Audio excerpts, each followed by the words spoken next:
Hello and welcome to my YouTube video. In this video I'm going to demonstrate how to work short rows in a garter border or seed stitch border to compensate for the difference in row gauge between your border and the main fabric. On this side I have compensated, and you can see how it really matches quite nicely. On this side I did not compensate, and you can see that because the garter stitch has a tighter row gauge that it actually pulls in. You've probably seen this on a lot of sweaters, blankets, shawls, scarves, anything where the border stitches have a difference in row gauge from the stockinette stitches or the main pattern stitches. So let's start out. How do you figure it out? Well, I start by making swatches. Here's some swatches. So I'm going to show how to do it in seed stitch and garter stitch because they're so similar. Excuse me. So here I knitted a little swatch in stockinette. I worked 20 rows. I cast on, worked 20 rows, bound off. This is garter stitch. I cast on, worked 20 rows, and bound off. Seed stitch, cast on, worked 20 rows, and bound off. So let's take a look. If we put the garter stitch right up here next to the seed stitch swatch and line up the cast on edges, we can see that there is quite a difference between the height of this fabric and the height of this fabric. These have been blocked too. So you need to block them first before you do this little test. You don't need to knit great big huge swatches. These are 12 stitches wide and 20 rows long, but you can see the difference there. Same thing in seed stitch. Seed stitch is commonly used for a border also, and it's obviously the 20 rows. There's cast on, worked 20 rows, bind off. The 20 rows is much shorter than the 20 rows over here. So you would create a ratio. You would measure these with your ruler.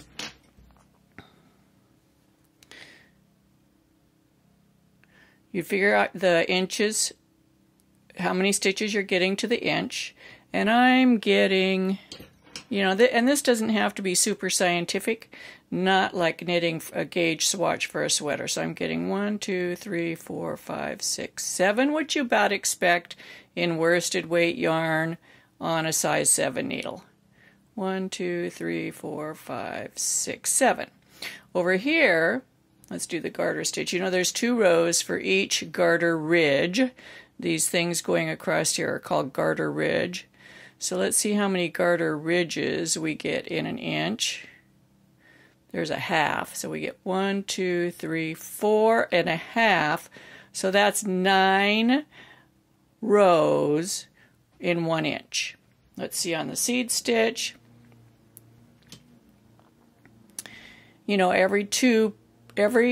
The distance between the purl bumps is 2 rows. So we get 1, 2, 3, 4, 5 and a half. So it's the same, and you can see these are the same.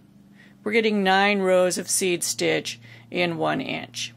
So that means for every inch that we work, we need to add, we get 7 rows here, we get 9 over here. So once we've worked our first, I'm going to say 8 rows, we're going to add 2 rows. So instead of having 7 to 9, we're going to make it easy and make it 8 to 10. And what that does, that's exactly what I did over here. Every 4th ridge I added a short row, which creates 2 rows, and that evens this up. Now you can see where the short rows are when I pull it apart. See them? And I did not do a wrap and turn. I just turned. I would knit it over, turned, knit back over. And it does not show. It looks good. So let me show you how to do that. Here I've got 12 stitches on my needle, and I've done the 4 garter ridges, so I'm ready to make a short row over here in the garter border. And you can already see that the stockinette stitch section is getting longer than the garter section. So let's work that over. And I'm going to show you another little trick too that has nothing to do with this but everything to do with it. has to do with borders on your work. So we're just going to work over to that side, and because it's on the left side, we're just going to knit all the way across.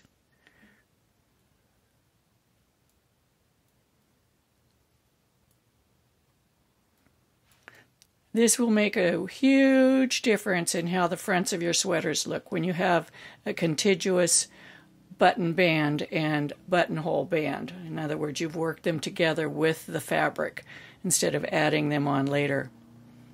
So here we are. We've got these 5 stitches here. We're just going to knit 5. We're creating the short rows now, creating 2 short rows. It's 1 short row turn, but it makes 2 extra rows. And you just turn. And it doesn't matter whether you're continental or English, you just turn. You knit those 5 back.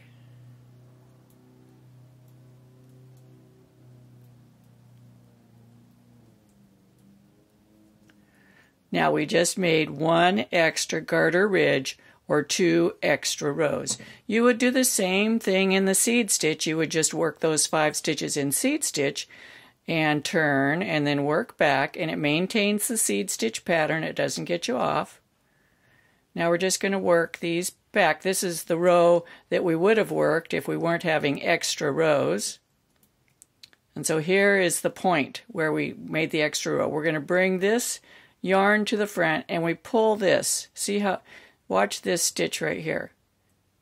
You want to make it tight. When you're changing from a knit, this stitch was a knit, to a purl, you make the stitch tight.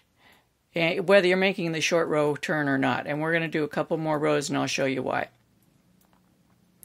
And we'll work back so we can see what this short row turn looks like and see what it added to the fabric. Now look, see how the fabric's the same length on both sides? Isn't that amazing? This is the neatest little trick, and I hope you use it all the time, and I hope you share this video with your friends. It will help them so much.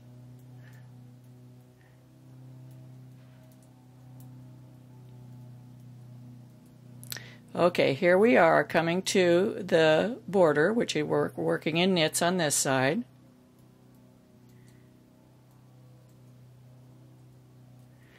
And now we're going to work that border in knits on the other side, on the wrong side.